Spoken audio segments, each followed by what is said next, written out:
Last night, following this particular incident, there was a felonious assault in Bedford Township. And there was a second shooting also in the city. Kept off a busy night. I'm proud of this team and the level of professionalism that they show daily, while the rest of us sleep peacefully at night. I'm pretty impressed with the work that they have to do. This press conference is to share what we currently know and how we're handling it right now. But it's by no means the final say. And I want to be very clear on that. So let's get on with it.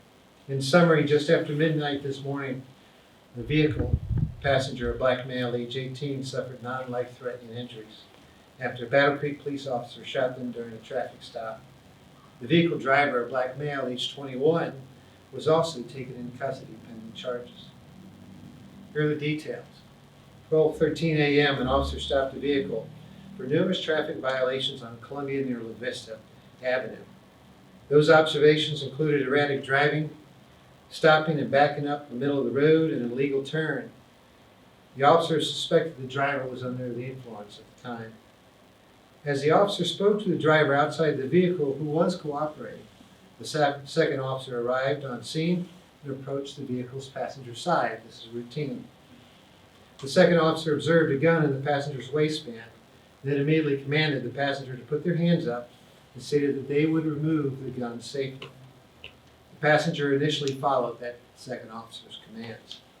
As the second officer reached in the vehicle for the gun that was in the waistband, the passenger began to suddenly resist, leaned forward, extended his arm, and reached for what was later determined to be a second gun on the floorboard of the vehicle, near his legs.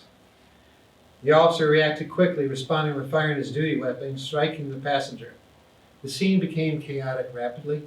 Additional officers were called in to support the arrest effort. Currently, we believe there are only 2 shots fired in this incident. There are no other occupants in the vehicle. Life Care Ambulance was immediately dispatched and transported the passenger to the hospital for non-life-threatening injuries. The 2 officers in the vehicle, driver, were not injured. The guns, we have both of them.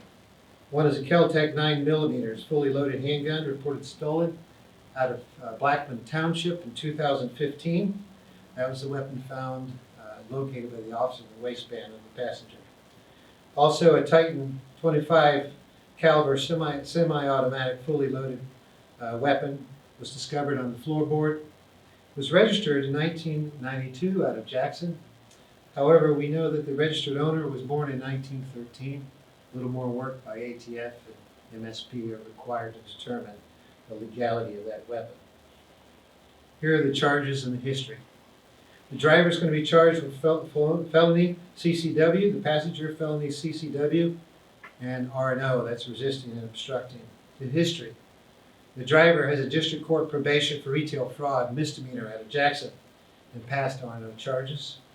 The passenger is on felony probation out of Jackson with pending felony narcotics charges out of Jackson. The officers that responded initially. The original officer is a white male. He's been with the department for 3 years. He's a prior service employee. He's got 7 years in law enforcement. The second officer involved is a white male. He's been with the department for 2.5 years. He's got a total of 6 years of experience. The investigation. We have asked Michigan State Police to investigate the incident, which is standard procedure, and we will work fully and cooperate with them throughout the entire investigation. The Department of Internal Affairs and Professional Standards will review the officer's actions on contact and conduct their internal review, which is also standard procedure. Both of these investigations will happen consecutively. I have placed both officers involved on paid administrative leave pending the investigative outcome, which is also standard procedure. We currently do have possession of the Chevrolet Cruze, the vehicle, which is not registered to either passenger or driver. We believe it may be registered to a family member, and that is currently being reviewed by our forensics team. Our in-car law enforcement video system, there are only 2 vehicle-mounted camera systems on scene initially. It's only been in the last few hours we've been able to access those systems administratively. They're under review. And as I said, we're constantly developing new and more detailed information.